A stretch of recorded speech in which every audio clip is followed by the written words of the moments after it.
तो ये जो श्लोक है 71, चित्र बते तदेकेन वपुषा युग पद पृथक गृहेषु द्यव्यस्त साहस्त्रम स्त्रिय एक उदावहत। ये अद्भुत लगता है कि अद्वैत श्री कृष्ण ने 16,000 रानियों से उनके अपने अपने घरों में विवाह करने के लिए अपने आप को 16,000 एक समान रूपों में विस्तारित कर लिया भगवान ने।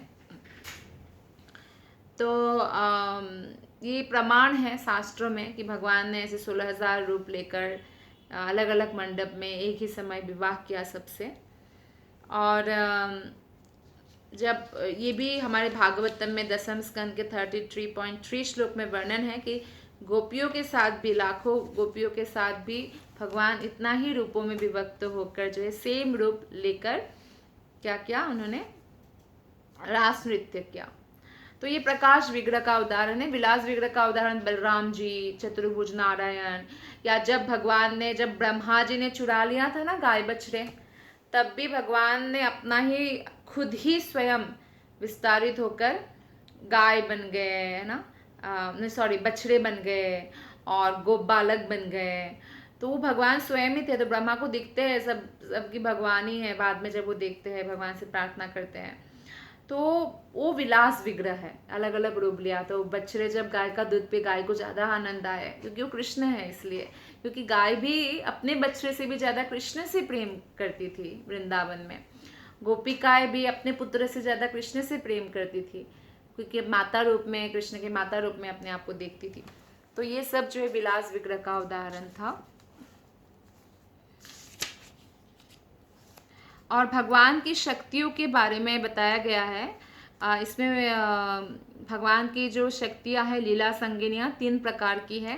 वैकुंठ में लक्ष्मियां हैं, अनंत कोटि वैकुंठ में अनंत कोटि लक्ष्मियां हैं। द्वारका में रानियां हैं जो 16,108 है, और वृंदावन में अनंत गोपियां है। तो इन तीनों में, ये तीनों ही एक्चुअली, तीनों ही जो संगिनियां हैं श्रीमती राधा रानी का ही विस्तार है। वैकुंठ की लक्ष्मियां भी, द्वारका की रानियां भी, और वृंदावन की गोपियां भी। तो राधा रानी की ही विस्तार है। और इन सब में गोपियों को सर्वश्रेष्ठ माना गया है क्योंकि उन सबको ब्रजराज के पुत्र आदि भगवान कृष्ण की सेवा करने का सौभाग्य प्राप्त है इसलिए। और भगवान की प्रार्थना करने के लिए मनुष्य को सर्वप्रथम उनके भक्तों तथा संगियों की या पार्षदों की प्रार्थना करना चाहिए। मतलब इसलिए भगवान को जब हम प्रणाम भी करते हैं ना मंदिर में, तो सबसे पहले हमें गुरु प्रणाम मंत्र बोलना चाहिए, गुरु को प्रणाम करना चाहिए, श्रील प्रभुपाद को प्रणाम करना चाहिए, और उसके बाद भगवान चैतन्य महाप्रभु, नित्यानंद प्रभु, और फिर राधा कृष्ण को। तो इस तरह से जो है प्रणाम करना चाहिए। तो 85 और 86 श्लोक में बताया गया है, ब्रजे जे भी हरे पूर्वे कृष्ण बलराम, कोटि सूर्य चंद्र जिनी दोहार निज धाम, সেই দুই জগতেরে হইয়া সদয়, गौर देशे पूर्व शैले करिला उदय। तो बंगाली में व जो वादा वो को भी ब उच्चारण किया जाता है। तो श्री कृष्णा तथा बलराम जो भगवान हैं और पहले वृंदावन में प्रकट हुए थे तथा सूर्य और चंद्रमा से करोड़ों गुना अधिक तेजवान थे।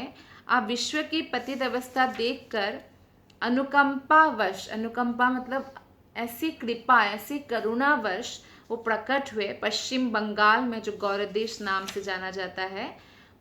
वहाँ पे भी चैतन्य महाप्रभु के रूप में और नित्यानंद प्रभु के रूप में कृष्ण बलराम प्रकट हुए। श्लोक नंबर 90 में बताया गया है, अज्ञानता मेरा नाम कहिए कैतवा, धर्मार्थ काम मोक्ष वांछादि सब। अज्ञान का अंधकार कैतव अर्थात छल कहलाता है, जो धार्मिकता, आर्थिक विकास, इंद्रिय तृप्ति और मुक्ति के साथ प्रारंभ होता है। तो धर्म अर्थ काम मोक्ष, ये इसको कैतव धर्म कहा गया है। अर्थात ये भगवान कृष्ण की दीर्घ सेवा के प्रति या भगवत धाम जाने के प्रति जो है लक्षित नहीं किया गया है, इसलिए कैतव धर्म कहा गया है।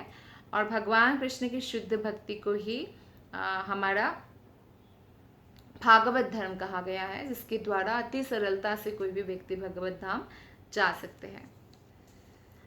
बहुत बहुत धन्यवाद आप सबका। श्री चैतन्य चरितामृत की जय, श्रील प्रभुपाद की जय, गुरु महाराज की जय, आप सभी वैष्णव भक्त वृंद की जय। हरे कृष्णा।